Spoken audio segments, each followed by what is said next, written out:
काल माझ्यासह 4 इतर सदस्य अशा 5 जणांची प्राधिकृत अधिकारी समिती नियुक्त केलेली आहे. पूर्वीच्या संचालक मंडळाचा कालावधी संपलेला असल्यामुळे संस्थेचं कामकाज पुढे सुरळीत राहण्याच्या दृष्टीनं कायद्यातील तरतुदीनुसार ही व्यवस्था आहे आणि त्याप्रमाणे समितीनं पदभार स्वीकारून त्याप्रमाणे कामकाज सुरू केलेलं आहे.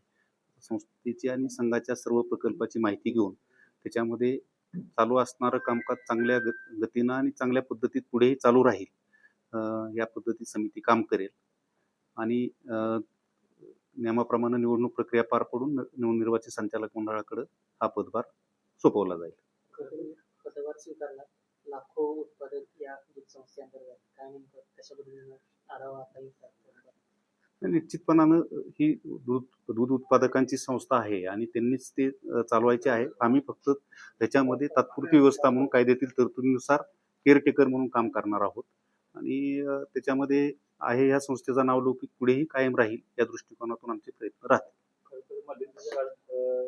संचालक मंडळावर देखील अनेक आरोप झालेले आहेत.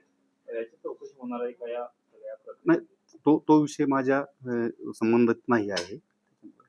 सर, आता हा कालावधी प्रशासकीय किती काळ असेल? कारण आपण पाहतो की संचालक मंडळाचे कालच संपलेले निवडणूक लागणार उशीर होतो, मात्र कोर्टाने सांगितलं की प्रशासकीय राजवट सुरू होते. तर किती कालावधी असेल असं?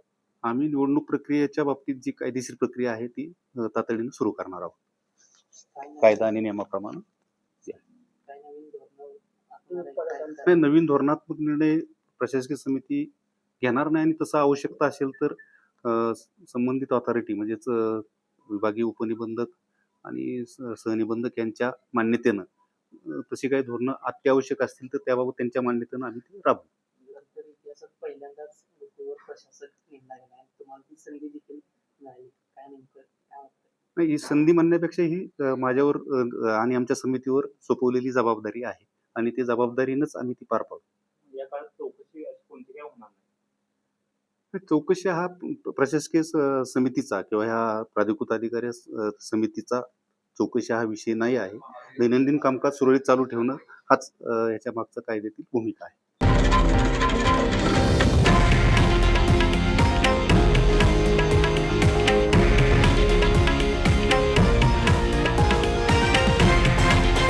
हे आहे देशातील नंबर 1 न्यूज नेटवर्क आणि आपण पाहत आहात TV9 मराठी, एकमेव.